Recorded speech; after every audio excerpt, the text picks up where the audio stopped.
You are tuning in to Access Live, a show about raising awareness, what's going on in the community, and to address the issues that impact youth and their families that have serious emotional and behavioral challenges. We are located at the Brookins Building at 1776 East Washington in Urbana, Illinois, and at the downtown location at 202 West Park Street. And it's another beautiful Wednesday afternoon in Champaign County. This is Imani Bazzell, your host for Access Live, a public education and engagement initiative of the Access Initiative. And so what if it's raining? Raining is a good thing. But you know what I noticed today? Those doggone dandelions. First thing that show up when we get the rain. I want to see some crocus or some tulips or something. But we will get there. So today we have a lovely show. We can consider it a part 2 from last week's show where we talked about the new Family and Youth Peer Support Alliance.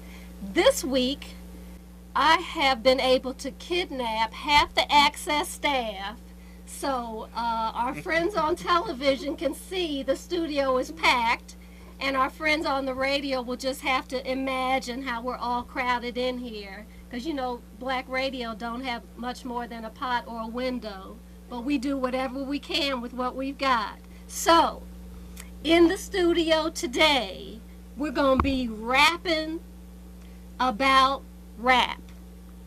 Right? Right. Okay. So, today we have Tracy Days, and Tracy is an Access coordinator and serves as the Juvenile Justice Liaison for the Access Initiative. We also have Amy Sponsler. She is additionally an Access coordinator and serves as the mental health liaison for the Access Initiative. And then we got Miss Sharice Williams, who's been with us a long time. She's a team leader over the Family Engagement and Data Specialist. And what's the acronym y'all use? The feds. The feds. Oh yeah. Oh, that's funny. Yeah. So we got a group of feds at the Access Initiative. And then last, but y'all got to stop spying on people and stuff. What is that about? So anyway, last but not least, we got baby girl here. We've got Jessica Caston. She has been around Access longer than everybody else, right? Yeah, longer. Well, yeah, you have. You've been around a long time, but she's the baby in the room. And she's a long-time peer partner. That means she works with other youth, and as a staff member then plays a coordinating role. But she has been a youth with Access as well. So we've got the riches here with us this afternoon.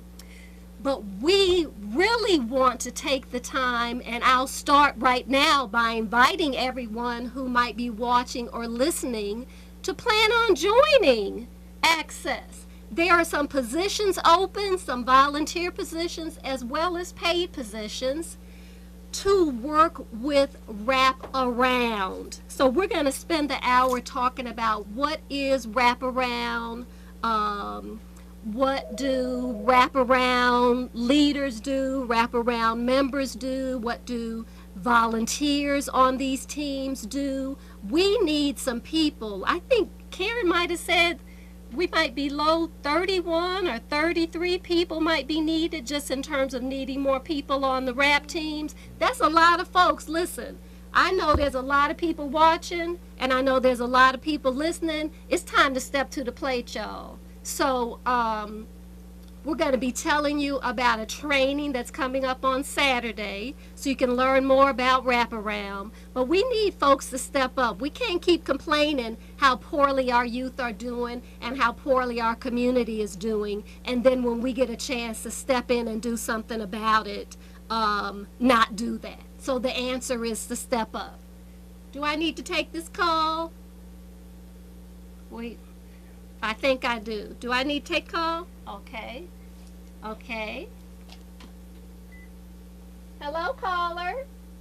Hey, this is Carlton. How are you? Well, hello, Mr. Carlton Brewitt. What kind of news you got for us?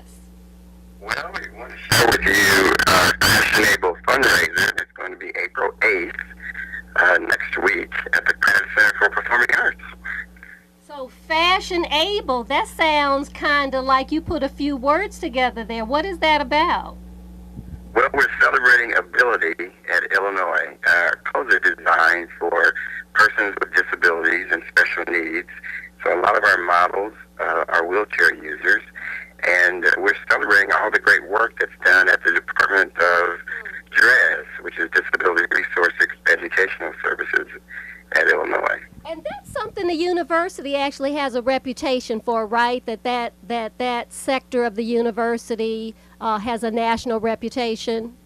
Oh, a world-renowned reputation. No, not national, world. As it relates to access and accessibility, the campus has been a forerunner and done some great things.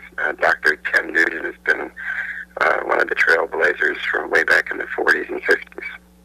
That's exciting. Now, these are your fashions, is that correct?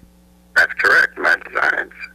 Now, see, you trying to kill me because I know you as a graphic arts designer. So you done stepped out there and moved into fashion, huh?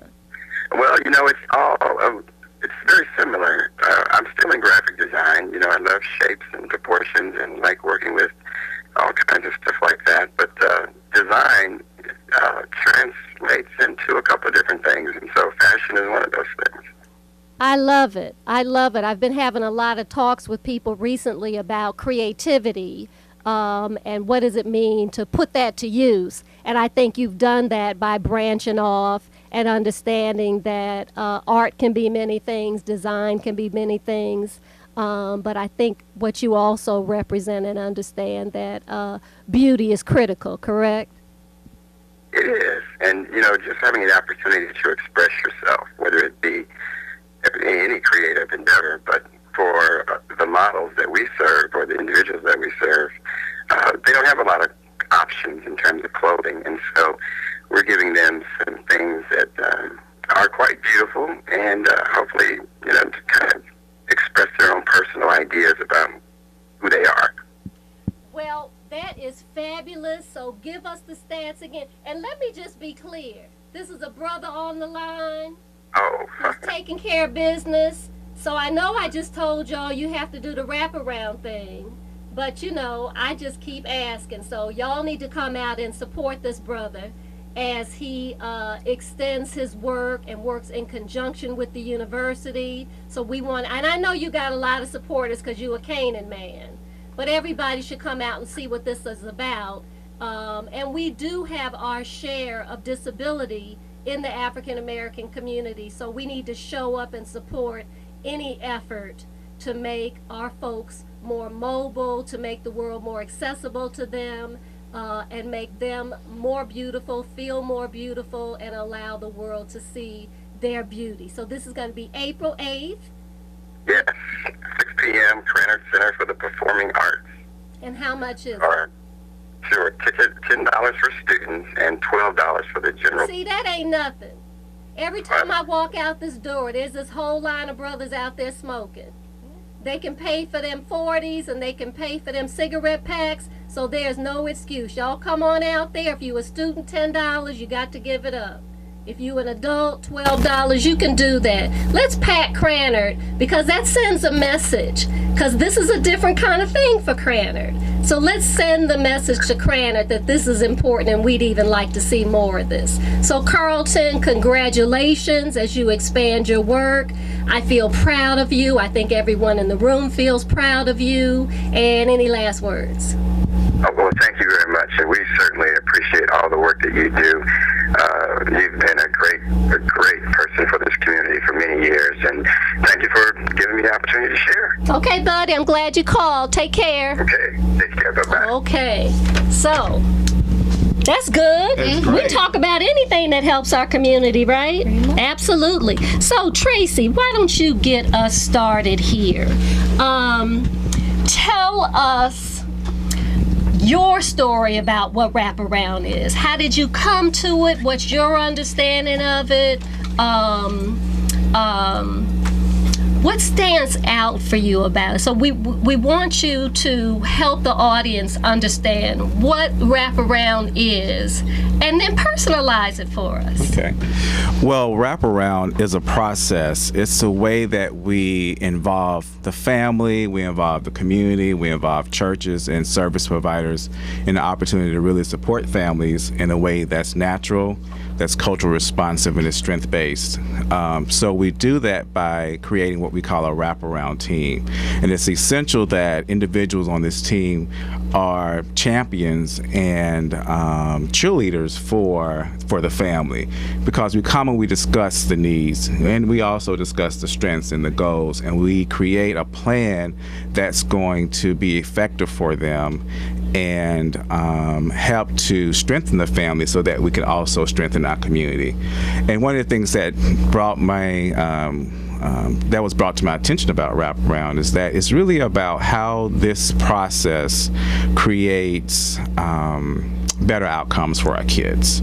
And that is what attracted me to it. That's what excited me about it, because we understand that the long-term impact of being a child with a mental health diagnosis or a child in the juvenile justice system, we know what those outcomes are. Yeah. We see that every day. Just as you mentioned, when you walk out the door, you see what that means in our community. And so we need something that's going to address those disparities and make a difference for our kids. And wraparound can do that, but it takes individuals who are committed to it. Not only the individuals who are paid to do it, but also everyday citizens, grandmothers, grandfathers, aunts, uncles, people on the street, barbers, beauticians, pastors. Yes. Everybody. All these people can be on a rap team. Exactly. And the family chooses people to be on their rap team. Right.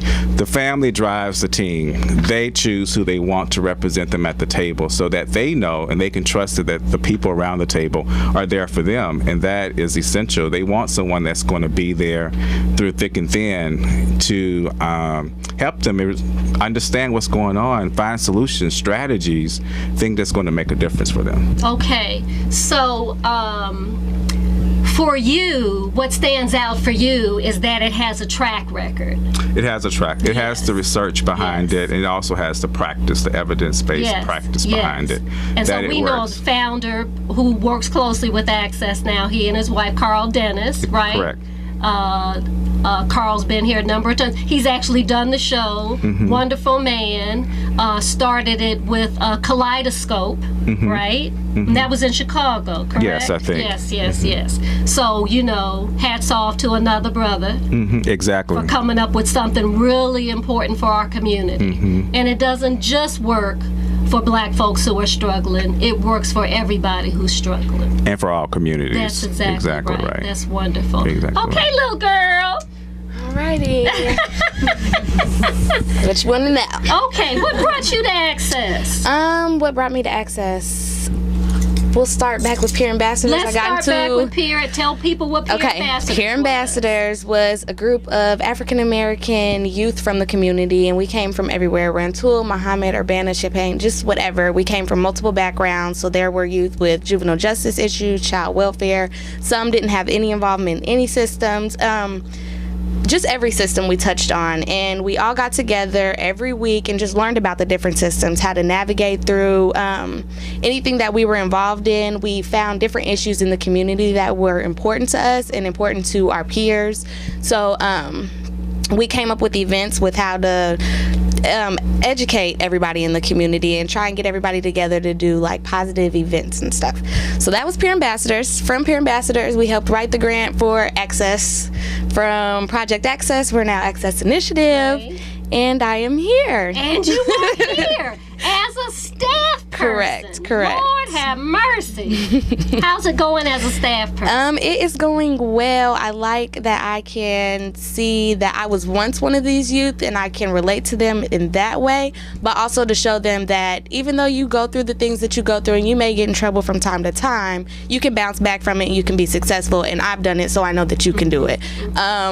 So it helps to be able to relate to them and actually have been through some of the things that they're going through, or have seen people go through the same things, and I help them navigate through it. So now I can teach you how to get through it yourself. So I can't say it's 100% fixed, but you can honestly learn how to navigate for yourself and how to advocate for yourself. And we're trying to get people on the right trajectory. We can't follow people for the rest of their lives, but if they're pointed in the right direction and got a good running start, they can do it. Right? Exactly. Right. That's right. They get these strategies under their belt. They develop these skill sets, and our community is stronger as a result. Yes, ma'am. So, do you work with Youth Move?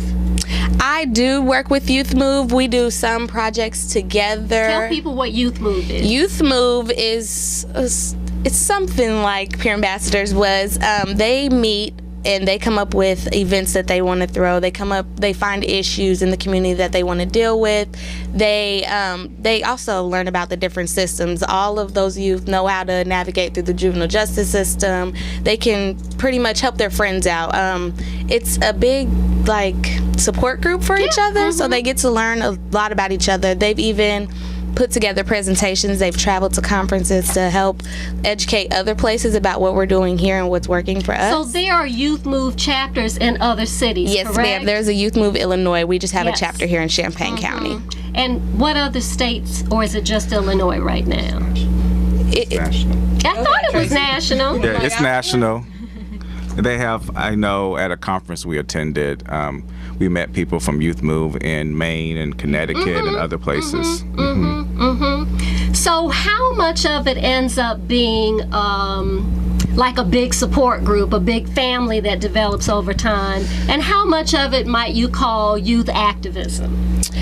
For Youth Move, I can say any youth that has come through Youth Move has found a family somewhere in it. It may not be everybody just always relates to each other, but you can find at least 3 to 4 youth, and they're relating to each other. They always get along. You can always find them together, and they keep in contact even when they're not with Youth Move. After they've graduated from high school and they're not with Youth Move anymore, they still keep in contact with myself and the youth engagement specialist and each other. So I'll say a lot of it is a support thing for each other, but at the same time they advocate a lot for other youth in the community about what's important for them, not just for themselves.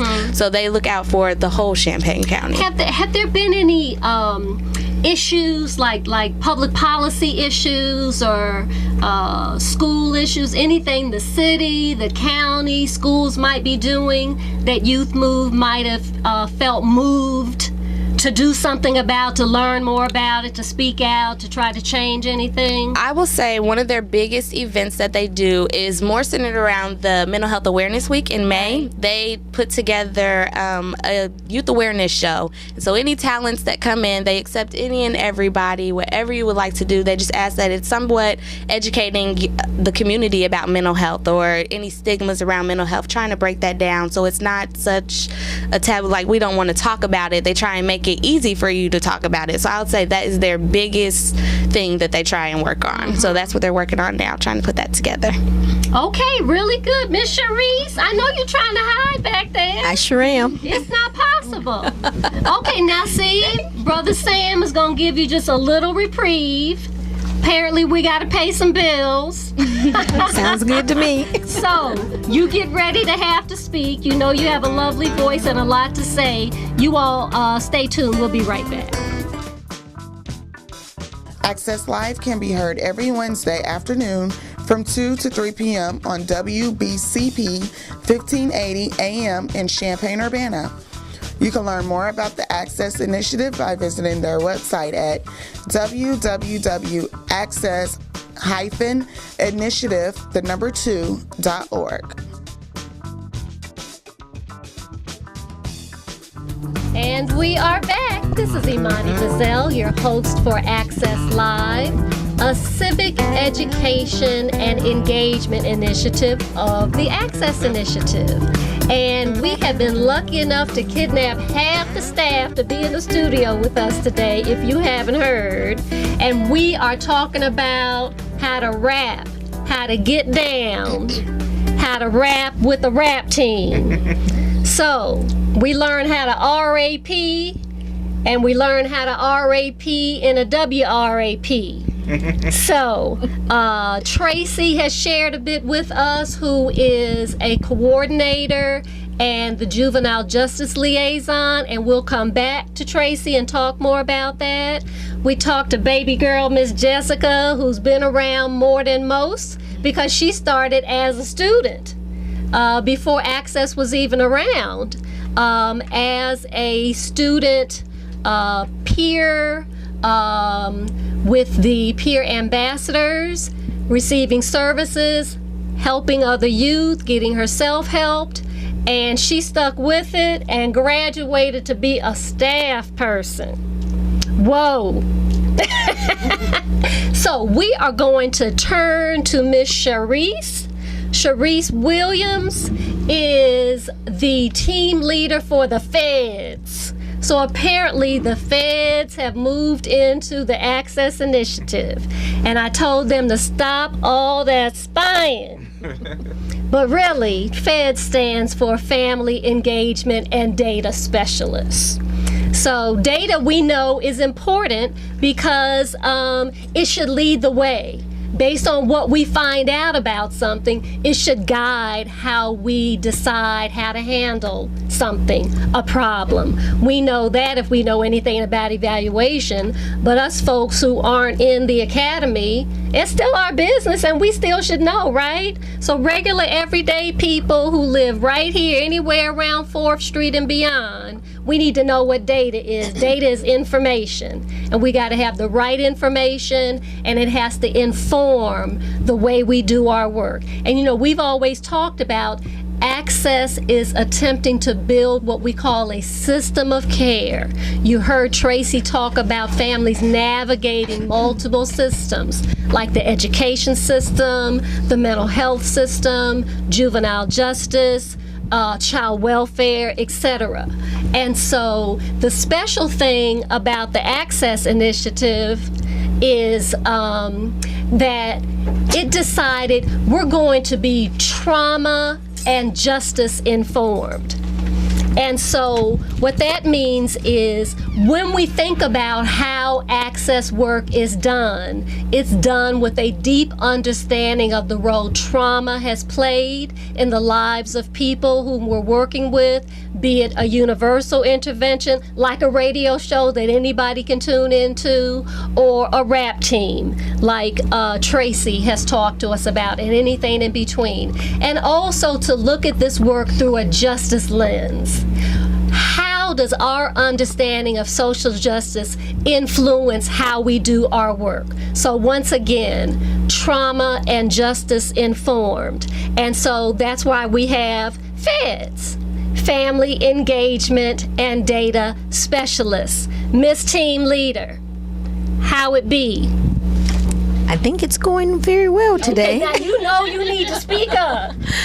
It is going very well today, Imani, and I guess what I want to say is, as a Fed or as a Fed team leader, we just want families to understand that we're trying to get the information that they have in order to help them, not to feel like we're prying into their lives, but if we don't know what they need, we can't help them. So some of the things that are happening with youth today, they feel like they're being stigmatized, but we don't want them to feel that way. We want them to know that if you give us the information that we can assist you with, then we can get the services that you need. And we always explain to them, we're not the service, we get the services, and they are in the community. So that's what we try to help them with. So if it feels like we're calling you too much, or we're calling people that know you so we can get information, we just don't want you to feel like it's prying. It's something that we're needing to help you in order to have our records and our data correct, in order to be informative to those who are also trying to help you as well. So what is this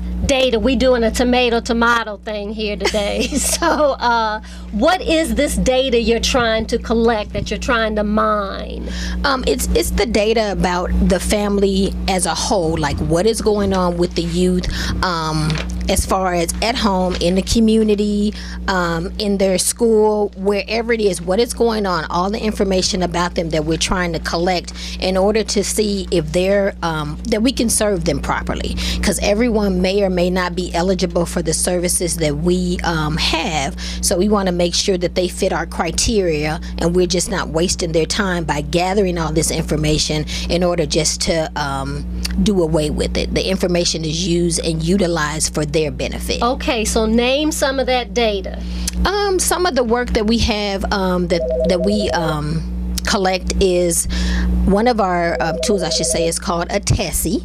Yes. And it is a trauma. Help me out, Jessica. It's basically a trauma screening. Right, and so that's a short version of it. But we also have something what we call an intake package, and it basically is everything that's going on with that youth within the last 3 to 6 months. But we want to get a good feel on what exactly that they're needing now.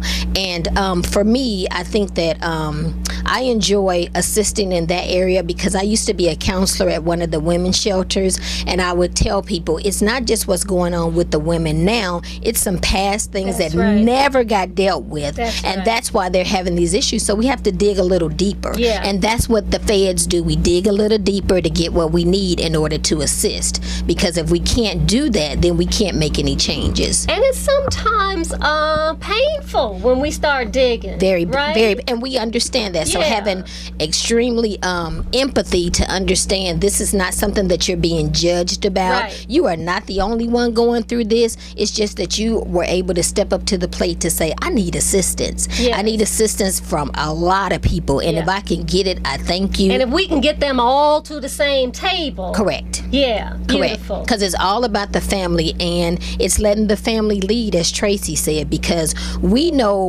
may think we know what's good for the family, but we don't live and walk in their shoes every day. So we can have some great guidance, but we want them to say, hey, this doesn't work for me. Maybe can we try this, because this may work. So that's what we do, gather that information so we can see what's exactly needed for that family, but letting them tell us, not us telling them. So the first part of this acronym FEDS, I'm gonna keep saying it. We got the feds here. So what's this family engagement piece? What is the unique role the people on your team play? So they're collecting data from the kids, from the families. What does family engagement mean as it relates to your team?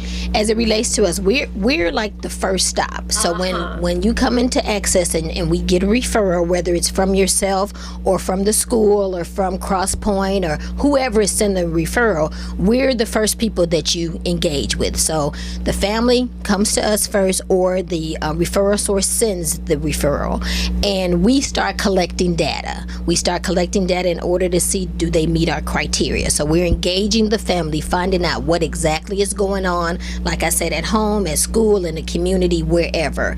And so we're trying to gather all of that information in order to see what data is needed to fit the criteria. Okay, so you become the first face of the Access Initiative. You're the first ones to engage the family to see, can we take this all the way, or do we need to actually make a referral somewhere else? Because there is some criteria. Correct. Right, when feds give you some money, it does not come with no strings attached. Correct. So what is that criteria? Which feds are you talking about? Oh, right. There's so many feds, right. The ones with the money. Because I know Miss Thane don't have no money. So we know it ain't those feds. But the other feds, when we talk about SAMHSA, right? Right. Yes. Right. So this is a SAMHSA grant. Correct. And it has to do with child, adolescent, mental health, substance abuse. That all adds up to the SAMHSA acronym, right? Correct. Okay. So what are they saying the criteria is that you have to use to determine if someone is eligible? We need them to have a mental health diagnosis, and they're also having issues in the family, in the community, and most of the time some juvenile justice issues as well. So we are trying to work with those areas in order to get them moving in the right direction. So those are our main 3 points. Wonderful. So, Miss Amy, Hello. Hey, Amy is new to the staff. And for those of you who are watching us on UPTV, look, Amy's white woman and she's on the staff. Isn't that exciting? We can say that. And you're a mental health person, so you really know it's okay, right? It's fine. Because we do want people to know. One of the things that's important about when you're about the business of racial justice, it's not just about making sure people of color are included, that people of color have power and can exercise that power to be in control of their own lives, their own communities, and engage the larger community and nation. But it's also important that white people get in on it too, right? So we need conscious, engaged white people so we can have a real multicultural racial justice movement. And we really, really need our mental health providers and mental health liaisons to understand issues of race and class and gender and power and privilege. And so anytime we're trying to work in the best interest of the African American community, that never means only African Americans are involved. People of conscience, people of goodwill, people with talent and skills must also be at the table. So that's the best way I can embrace you on the radio. I did embrace you when you walked in, though, right? That was and great. I'm going to be touching on you again when we're done. Okay. So 3 weeks you've been on the job, and Miss Imani done put you on Front Street that fast. I know. Pull that microphone up so everybody can hear you. Can you hear me now? Okay, right. Can you hear me now? Are we there yet? Yeah. Am I done? So, Miss Amy, you are professionally what we call an LCSW. What is that? Correct. I am a licensed clinical social worker. I'm a licensed clinical social worker. Yes. Yeah. That means you can see clients and get paid for it. Yep. You could set up your own practice if you wanted to. I could. But you've brought your skills and talents to the Access Initiative, and you serve as an Access coordinator, Correct. and in particular as the mental health liaison. Now, we keep using this nice term, mental health, but when a lot of people hear mental health, what they hear is crazy. Right? Are we talking about crazy people? What are we talking about? Right. Well, I just want to kind of go back on the issue of bringing up me being a white person, and that I really feel like being my third weekend. Are we gonna have to answer the phone? Girl, let me tell you something. I told you we don't have much of a pot or a window, so anytime the phone rings, everybody's gonna hear whether it's for us or not. Okay. One day we're gonna have a system. Maybe when we get to glory, I don't know. One day we're going to have a system when actually nobody listening actually hears the phone ring. But in this case, it is for us. Look at that. Let me take the mic you've got. Hello, caller. Hello, and Imani, mark this down. I'm not calling on a break. Let's be clear. We are talking to the infamous Miss Carletta Donaldson, who always calls during the break to say, oh, remember to say this or note that. I'm like, girl, call when we on the air. Okay, girl, you on the air. My buddy SL is in there too. Hello. I heard my voice as well. Oh, yes, my question, well, not really a question, just a statement. Oh, no, it is a question. Not only does Access Initiative help African-American families, they help all families. Is that correct? That is clear. Yes, because what we said they're universal initiatives, right? Okay. I just want to make sure that is clear for me as well. That's it. Okay. Okay, so you want to make sure everybody knew it wasn't that there's something for everyone, right? Right. Well, and I may have misunderstood the statement not long before I called, and it was even though we deal with African American families, we also want others at the table as well.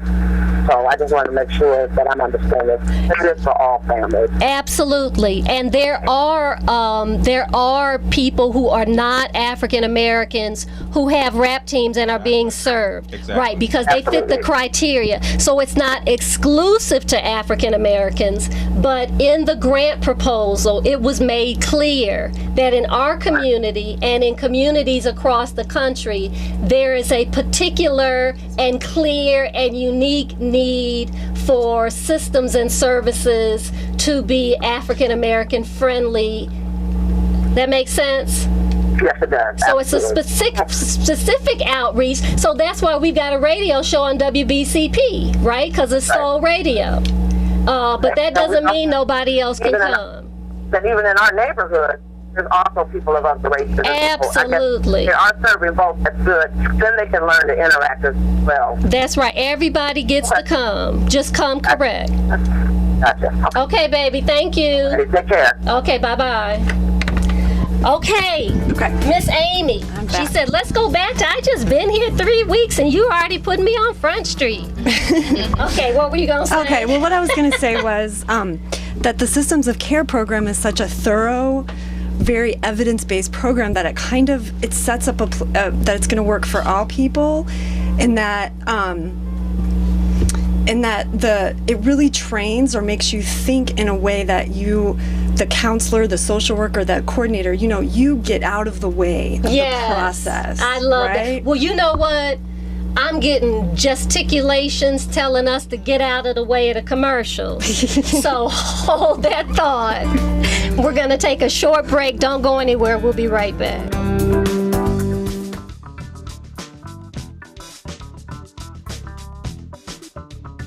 The Access Initiative mission is to build a trauma and justice-informed system of care designed to create a healed community that works to ensure that youth and their families are resilient, resourceful, responsible, and restored.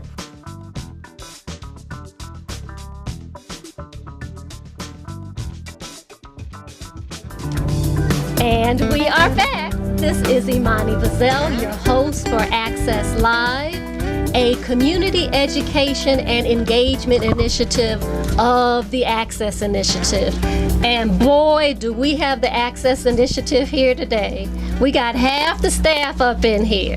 Tracy and Sharice and Jessica and Amy, the new one, and those of you who've been watching us on television, that's Rachel and Tiffany, who didn't come to be in the program, but they're my girls, right? So they are student journalists. And so they come here from time to time to tape and take pictures, and that's another way to be a good activist, right?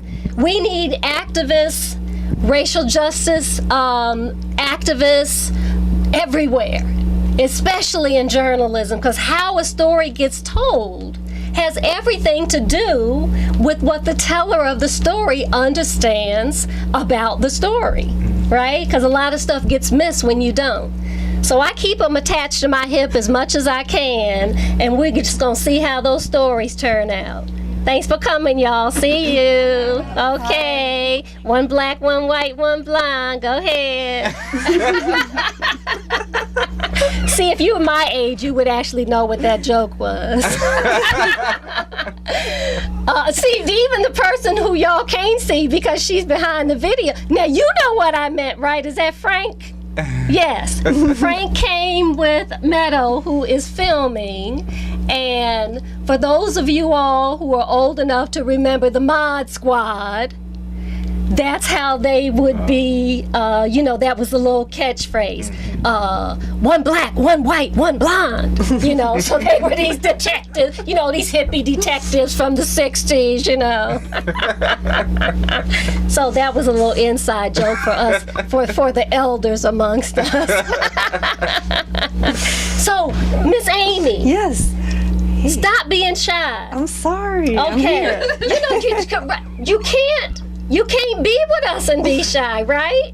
Not gonna happen. Okay. We gotta let people be themselves. Okay. But just a little bit louder. Okay. Okay. Putting it right here. So you were gonna make a point about being new to Access. Yeah. So go on with that. Well, I forgot where I was at. Well, we were talking about, over the break, we were talking about the rigors, the rigorous process to even get on the staff. Yeah. But I'd also joked about you being a white staff member in a predominantly black initiative, because we had made the point earlier, it wasn't just for African Americans, but it is a unique focus of the initiative. So what's that like for you? Because a lot of white folks don't know what it's like to take leadership from people of color. Yeah. Yeah? Talk about it. Well, I guess kind of going back to what I was saying before about the systems of care being such a thoughtful program, that it just makes sense to me that if we're working with predominantly black folks, that black folks should be running it. Makes just more sense to me. I don't want to be in charge. I want to keep learning. First when we met, go ahead. I don't want to be in charge. Let's start a movement. Amy does not feel the need to be in charge. Yeah, white folks, stop taking up so much space. What a wonderful white role model. Look at this role modeling going on. Okay, baby, I'm going to stop messing. Okay. So, where was I at? I'm sorry. I'm going to stop talking because I keep throwing you off your game. I'm sorry. Sharice, tell her what we were talking about. We were talking about what you were talking about before. The systems of care. The systems of care. The process. Yeah. So, it's kind of just, the process is so good. It teaches the person to practice, and what I feel like I've been doing in my practice before even coming here is just trying to check case management at the door, check middle class values at the door, and just let the person be and have a space to just be who they are.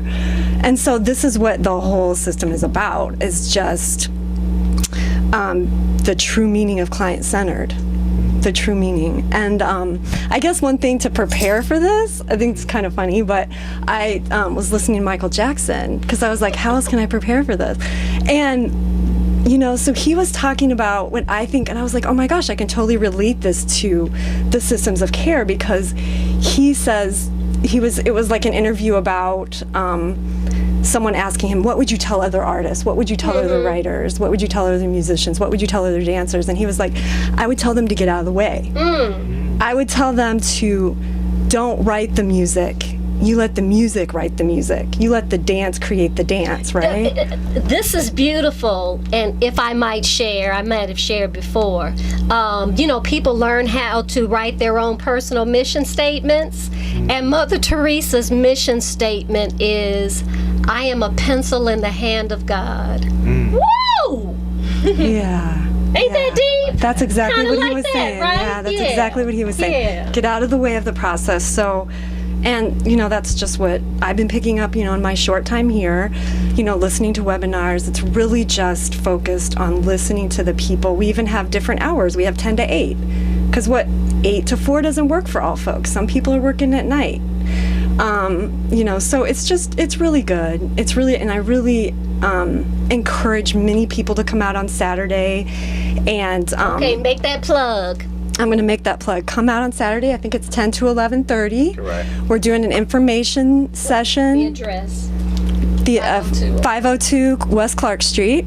So it's just off of downtown. Yeah. Yellow door. Yep. Say that again. We're 1 block away from Westside Park and Central High School. You pull into our parking lot. There's a yellow door with a purple awning with access on it. That's us. So y'all, remember what I was fussing at you about at the beginning of the show, that you got to show up? This is what we want y'all to show up to this Saturday. What time? 10 o'clock in the morning. Until? 11:30. And Access always feeds you. So 10 to 11:30, just show up. You don't have to sign up if you're not ready, but just show up. It's really important to show up. Get some information, talk to people. Everybody's super friendly. Everybody's been trained in this program and very sensitive to it's just going to be a great place, even if you're just slightly interested. Yeah, that's right. Yeah. Slight's good enough for Saturday. Yeah. Okay, now, you are the mental health liaison. Yes. So tell us what that is. So we're talking about building this system, and it includes mental health agencies and providers, right? Correct. And so tell us what your role is. Well, being 3 weeks in, it's mainly my interest mainly is I've been working in domestic violence for the past 3 years, so I've had a bit of experience in trauma.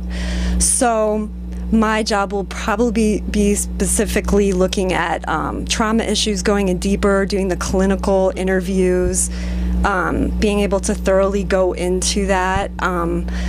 Because as we know, as we were already talking about, as Sharice already said, you know, that some of these issues that are presenting right now are something really old, something really deep that happened a really long time ago. And they present themselves of what we call mental health, mental health issues. So ADHD could, you know, someone could get diagnosed with that, and it could be something, you know, related to trauma that happened that they need to heal and they can't get to that. Can you say something about this? I think on last week's show or the week before, we were talking about African American youth sort of being overdiagnosed, and that there are particular diagnoses that seem to go with being a black youth. And we had a mental health expert on, Dr. Helen Neville, who's over the counseling psychology program at the university. And she says that oftentimes what presents looks like one thing, but when you get up under it, what the real diagnosis is depression. Yeah. Can you say something about that? Right? Because sometimes it can manifest as anger, as you said. What are the diagnoses that we're often seeing with the young people you all are serving? Are there some common ones? Well, I mean, what I have been seeing too much in my work so far is bipolar. Yes. We used to call that manic depression. Now we call it bipolar. Right. Where I'm seeing it's really, really related to early trauma, deep hurts that have not been healed. So it's really about lived experience, Yes. not necessarily about some kind of chemical dysfunction in the brain. Necessarily. Necessarily, right? Which is what we think bipolar is some kind of chemical imbalance that manifests itself as depression sometimes, as mania other times. But you're saying a lot of it has its history in trauma. Yes. Exactly. Beautiful. Yeah, and also I think Jessica wanted to talk a little bit about depression, wasn't it? I would say for the youth that we work with, ADHD is like the biggest, and that's already known. Mood disorder is a big one. Sometimes they'll say bipolar, but most times it's mood disorder. They call it mood disorder. We don't see too much depression, but I see a lot of our youth are put into some type of anger management something. So it could be that they're not even angry.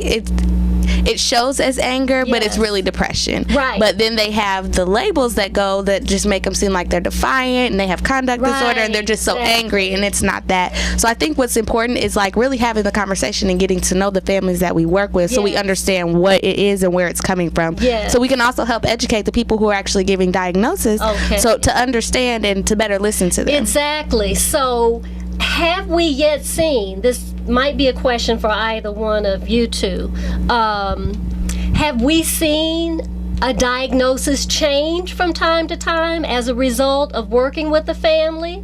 Maybe a youth was diagnosed with oppositional defiance or whatever, and maybe you got down under it and realized it was actually depression. Have we seen those things happen yet in the work? I think so. I definitely have. Along with the medication. Yeah, especially when you do a med wash, that kind of gives you a clean slate, and they can actually see your actual behaviors, not just behaviors when you're on meds that you really don't need. Med wash. Yes, Say ma'am. what that is. Med wash is when you go to, what do I want to call it? Not a residential aid. You're almost detoxing off of every med, and they let you clear out your system, and then they work with you. They have conversations with you. They might start you on low doses of medicine to see what works, what's not working. So it's really just taking away all meds and then playing with what's actually going to work. You could be treated for one thing, but the problem is really hidden and it's something else. So what we're trying to get to is not just the symptoms of problems, which is what society gets upset about. Kids get suspended from school, get sent to jail, etc.,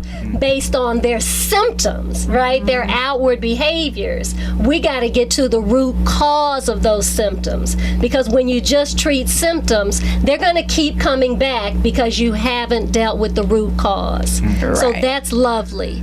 And we getting the sign here. So Tracy, I'm going to come back to you, because many of our listeners want to know about the juvenile justice system, want to know about our young people's experience. Talk a little bit about that before we have to say so long. You are the Juvenile Justice Liaison for the Access Initiative. Tracy Dace, what's your story? Well, I can just say from the work I've done with Access and other opportunities in this community, it's real. We could think that we could think that there really doesn't exist this overrepresentation of African American kids in the juvenile justice system. We can think that no, black kids are not being impacted by the school to prison pipeline. But this is a real reality in our community. Our kids are a part of a system that is not organized in their interests. Right. And so that's why we need wraparound. That's why we need these innovative at the ground level type of opportunities for our kids to have a voice, for our kids to be involved in their service delivery, for our kids to have positive outcomes. And that's the sole purpose of what we do and why we do it, because the situation that we're facing, not only here in Champaign, but nationally when it comes to overrepresentation of kids of color. So if you walked in the juvenile detention center, you think we were in Detroit or something, wouldn't you? You know, one of the things I used to work a lot with African American males in this community, and one of the things I would say, if you guys would work with us to stay out of trouble, we would shut down these systems in a sense. And I think it's about how do we use the services and the systems to further the opportunities for our kids, but showing them that they can make a difference in their own opportunities. So it sounds like what we're dealing with is the criminalization of mental health.